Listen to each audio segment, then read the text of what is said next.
culture. Pancit, adaptation, pride, white rice, strength, family, friendship, lumpia, perseverance, power, golden star and 3 sons, music, dance, durian fruit, overcoming obstacles, mango, sticking to what you believe in, your environment, your religion, your everything, love.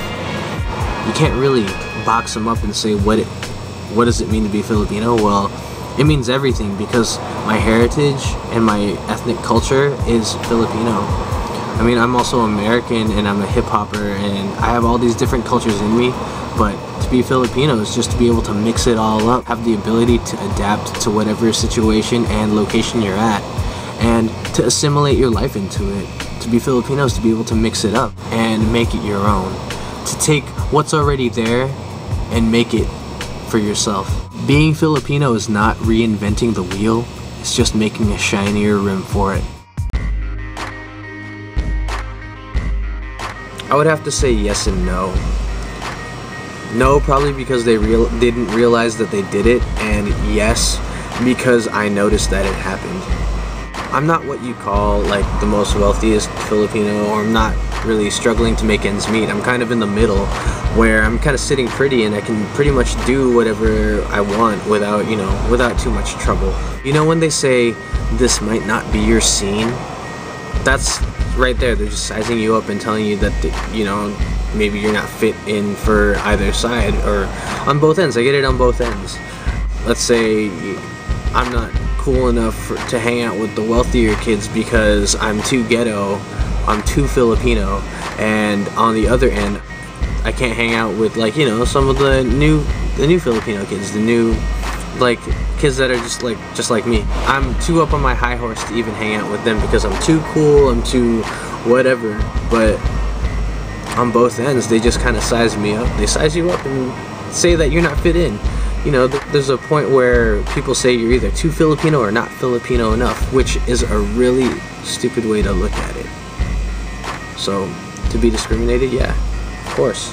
Everybody is. Everybody's judged. Everybody is, hated on.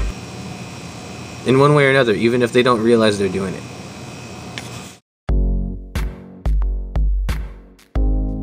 It falls simply to just one word: ignorance. Both sides are ignorant about each other.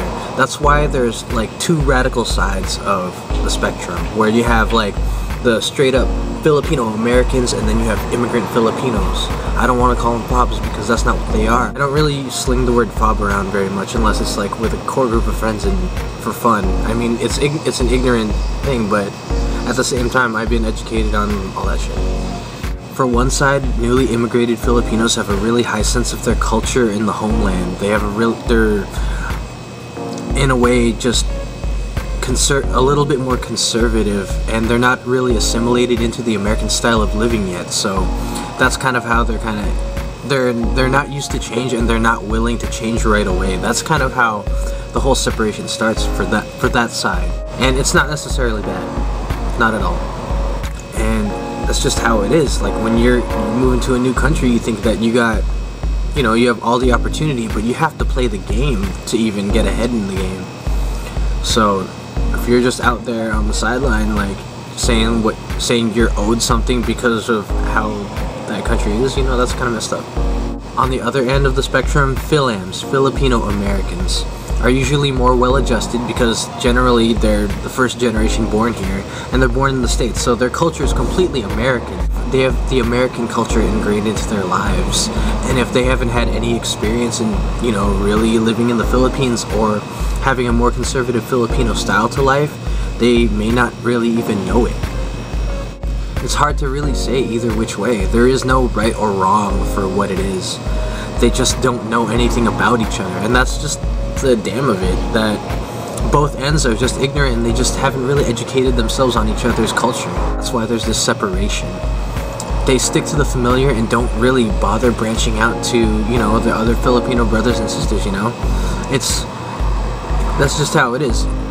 With anybody in any culture, stick with the familiar and you'll stay comfortable. And if you get uncomfortable with brand new things, you revert back to the old ways.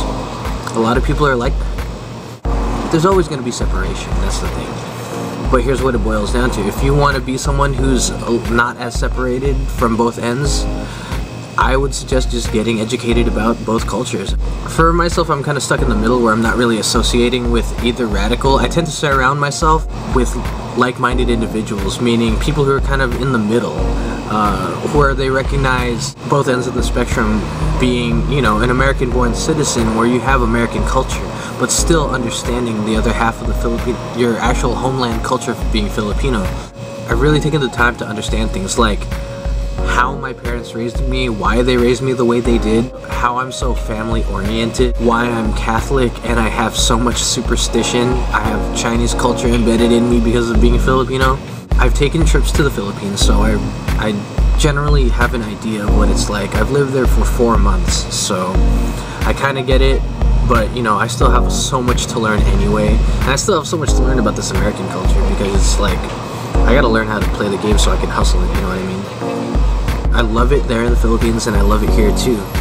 It's just generally a growing experience. My suggestion for either end, just get educated. Don't hate.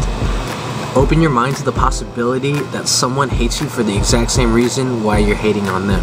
The fact that you just don't know anything about them. That's what sucks about it. You really don't know. And the reason why we're separated and why there's no unity is probably because we don't want to make time for it. So my suggestion to all y'all is to make time, open your mind, crack open a book, go to Wikipedia, learn something about it. Here's my suggestion for fil-ams. Talk to your parents, ask them how they got to the States. You know, ask them what they know about the Philippines too, because based on how you were raised is what you know about, you know, your culture. I'm really blessed to have like really Filipino parents and hardworking ones at that. So if you know me the way that I am, I know of being Filipino by the way that my parents raised me. So ask your parents. And I don't know, if you want, I'm not the most educated person, but keep dialoguing with me. I mean, here on Ninebreaker, I love talking to other new Filipinos. Follow me on Twitter and just, you know, just ask me questions. A lot of you probably know a lot more than I do, but for those who, you know, generally kind of want to know about things and why we Filipinos do what we do, you know, just hit me up. I'm really willing to open my mind and open up yours too, because you know, it's a terrible thing to waste. I just want to raise a little bit of awareness and hope that we can at least, you know, come to a compromise and, you know, accept each other for the way we are. From what I know about Filipino culture, it's all about love. It's all about the passion. It's all about, you know, being together as a group of people that, you know, have a mixed society of things. We've adapted everything from every culture, so why not, man? Anyway, this is Ninebreaker, peacing out. For the Filipino tag game, check the bottom for the people that I tagged, because it might be you. It might be you. So anyway, this is Archie, aka the Ninebreaker. I'm gonna have some new videos up soon, so peace out, stay fly up on the north side.